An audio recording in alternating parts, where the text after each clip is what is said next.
Hey everybody, happy Friday. My name's Emily and welcome back to my channel where it's Friday, so we're gonna do a Friday reads and recap what I've read the past week or two. I haven't done a Friday reads for a little while. I'm not gonna recap everything that I've read, but mainly just kind of what's been recently on deck. Yeah, we're looking forward to this weekend. My husband's actually going to run a triathlon tomorrow, so this evening we kind of have all the prep for that, and we'll spend most of our Saturday out at the state park where they're running the triathlon. So prayers that he can finish it and that there are no injuries involved. So this is not something he does normally. This is a group of his friends are running it and asked him to join. So it's a little out of the ordinary for him, but it's been great. He's put in all the time training and it should be really fun. So we're excited about that. And the rest of the weekend should be pretty calm. So I hope y'all are ready for a good weekend too. And I hope you can enjoy this little video on a Friday afternoon. But without further ado, let's start talking about the books. The book I finished this week was To Kill a Mockingbird by Harper Lee. This was I've read this book many, many times, but I had never listened to it on audio. And so I actually listened to the audiobook this time, and Angelina at Books Do Things to Me recommended the Sissy Spacek narration, and I loved it. It was such a good recommendation. It was great. I loved it. This is one of my favorite books ever. I'm actually going to do a review video of this, I think. And so I'm not going to say too much about it here because I'll save most of my thoughts for that video. But it's just, oh gosh, if you've never read this book, please do it. I know most of us here in America read this in high school probably, but if you don't live in the United States and you've never read this, pick it up. It's beautiful. There's just so much I could say about this, and I will say it in another video, but this is kind of one of those heart books for me that just really means a lot to me and for a lot of different reasons. So, but I finished this week and it was just, I haven't read it for several years. And when I started listening to it this time, it made me wonder why I don't read this every year. I feel like I should read this much more often than I do, and I don't think I would ever get tired of it. So there's that. And I also started reading All the King's Men by Robert Penn Warren. This is another Southern novel, much like To Kill a Mockingbird is. They are not similar novels at all, but just they're both Southern novels. And so it's kind of continuing with my Southern summer reads. But this, I'm not very far into this, maybe like 150 pages or so. But this is about Willie Stark, a Louisiana governor, fictional, but it's ostensibly based on the true former Louisiana governor, Huey Long. And this won the Pulitzer Prize. It's kind of a modern classic of sorts, kind of deemed one of the best political novels in American letters. And I've been really enjoying this so far. Really, really enjoying it. Kind of more than I thought I would. Really, I'm still early on, so the main bulk of the plot hasn't started, but we started to see a bit of the beginnings of Stark's political career and how our narrator, Jack Burton, is kind of playing into that and kind of setting some of the groundwork. And it just feels so, I don't know, it's like I've met these people before, I've met people like this before, seen people like this before. So it feels just very tangible to me and feels very real to me. And this has been great. So I'm excited to keep going in this and to finish it. And another book that I've started, I actually just started it this morning, so I'm only like 20 or 30 pages into it, but that is The Correspondent by Virginia Evans. Now, I'm not normally a new release kind of person, but my mom picked this up and read it, and she recommended it to me. This is actually her copy that she gave me to read. So I started reading it, and I wanted to go ahead and pick it up and read it so I could get it back to her. But she kind of recommended that I go into this not really knowing anything. So I don't really know anything except for what I've read, but it's a woman named Sybil in her 70s, and she writes letters to everyone. She writes letters to her brother, her children, to the child of one of her colleagues. She writes to people she's never met before. She writes to authors. In the first couple of pages, she's written a letter to Ann Patchett already, and I think some other authors she writes letters to after she reads their books. And I don't know, so the book is her letters. That's how the story is written. It's told through her letters. And so it's been interesting so far. I'm interested to see where it goes and kind of what the overarching story will be, but so far I like it, and it's because it's told in letter form, it kind of moves quickly.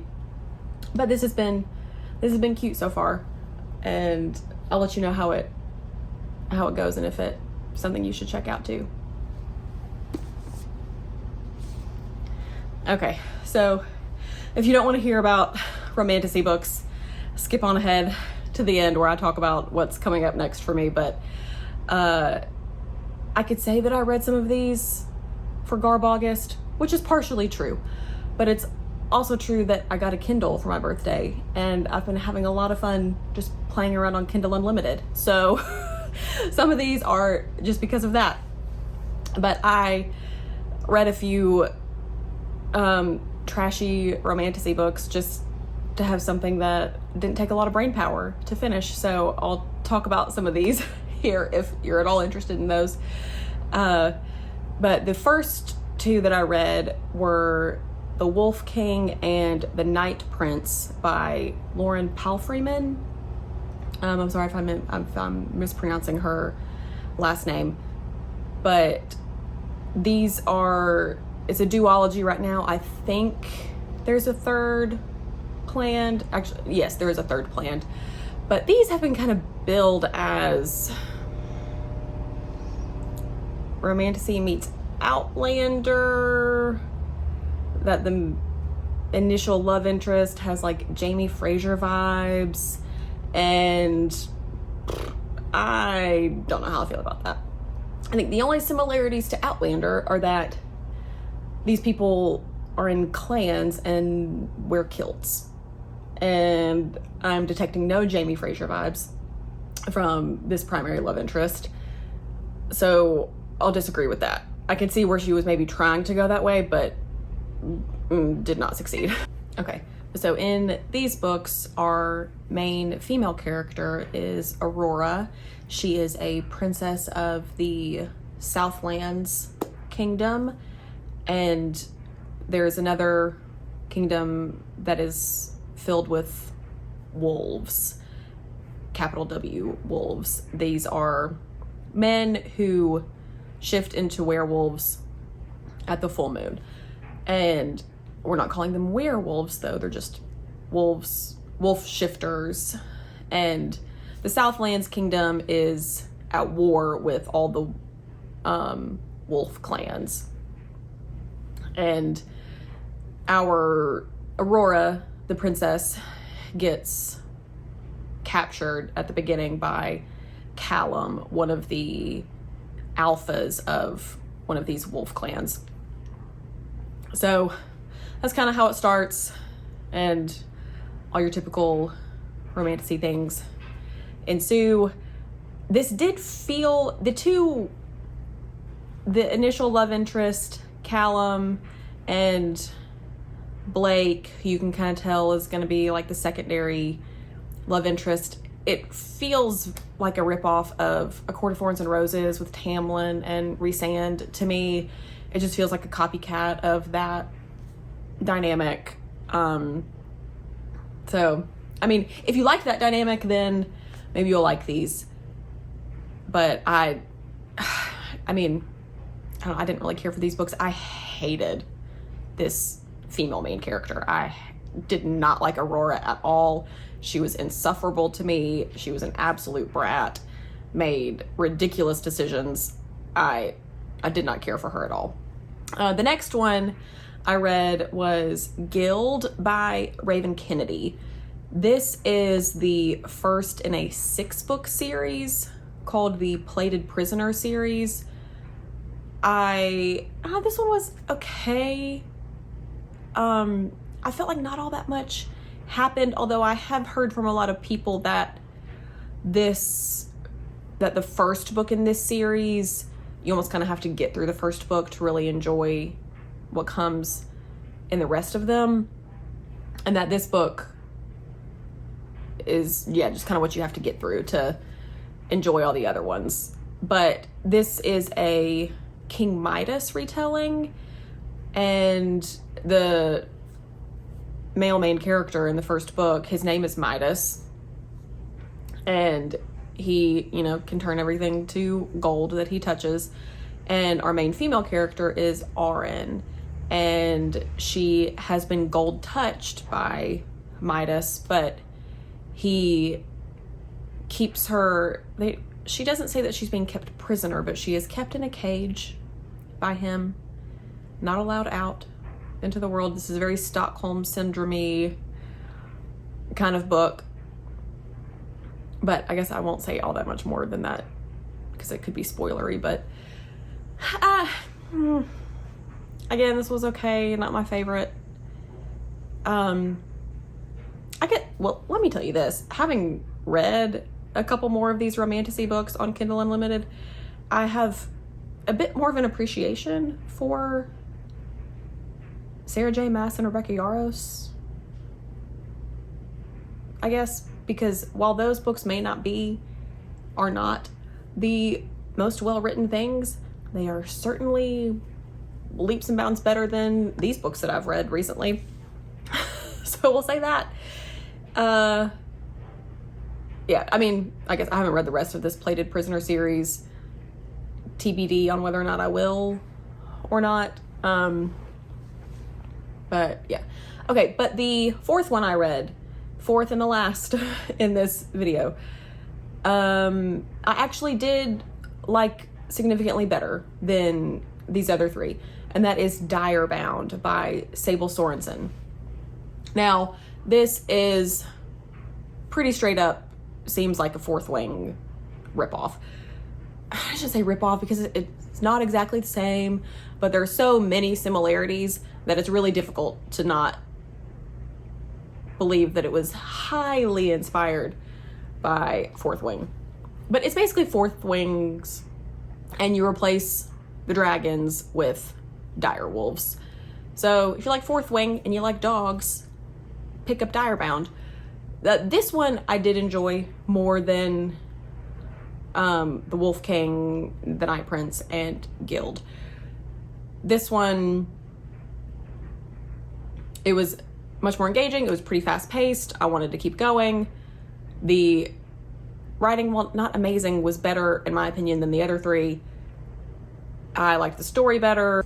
The romances are not exactly the same as Fourth Wing, but there's some similarities there. There's always an initial love interest and then another one that comes along, and the formula tracks with the other romantasy trends out there, as far as I can tell.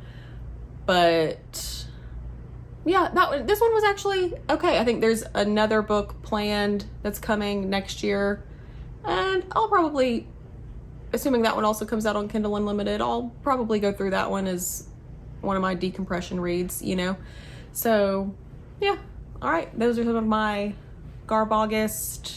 I'm enjoying my new Kindle Unlimited subscription recent reads.